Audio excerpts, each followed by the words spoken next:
Саламатсыздар ма, құрметті әріптестер? Сіздермен бүгінгі жас мамандар отырысында жүздесіп отырғанымызға өте қуаныштымыз. Қош келдіңіздер.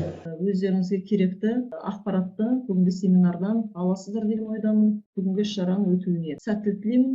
Сөз кезегі сізде, Жания Қыздарына. В дальнейшем, если при поступлении, допустим, в высшее учебное заведение за границей или в другие учебные заведения, уже будут просто убираться кредиты, которые он уже освоил. Ну и в соответствии вообще с современными темпами жизни становится именно необходимость такая многообразие, многоуровневая подготовка. Келесі графикалық диктант. Екі нұсқаға бөлінген. Бұл жерде 3D принтер деп отырғанымыз муляжды үлкенді кішілі бір бағытты таңдап алып, компьютер арқылы қандай да бір ағзаның кескінін жасап шығару. Дерексіз ойлауды, үш өлшемді ойлау қабілетін дамытып, ағза бейнелерін 3D модельде жасап шығаруға мүмкіндіктерді береді. Ақын, аудармашы Ахмет Байтұрсыновтың мына бір сөзінен бастағым келіп отыр. Мұғалім әдісті көп білуге тырысу керек. Оларды өзіне сүйеніш, қолқабыс нәрсе есебінде қолдану керек дейді. Бұл стратегияны қолдануда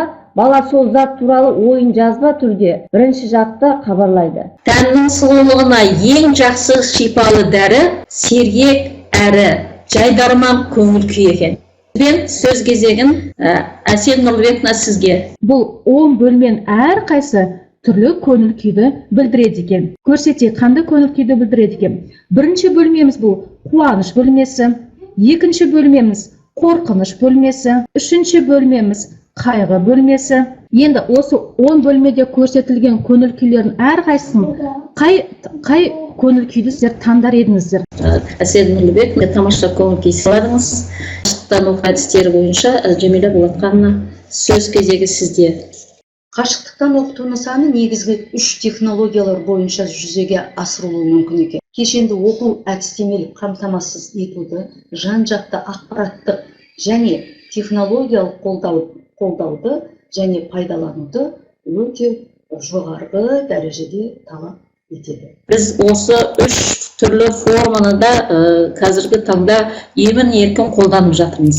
Сау саламат болыңыздар. Оқушылар отырысында өздеріне қажет әдіс-тәсілдердің бәрін алды деп ойлаймын. Сіздерге рахмет. Жұмыстарыңыздың жемісін көріңіздер, шығармашылық табыс тілеймін. Барлықтарыңызға үлкен рахмет, уақыттарыңызды бөліп бүгінгі шараға қатысқандарыңызға.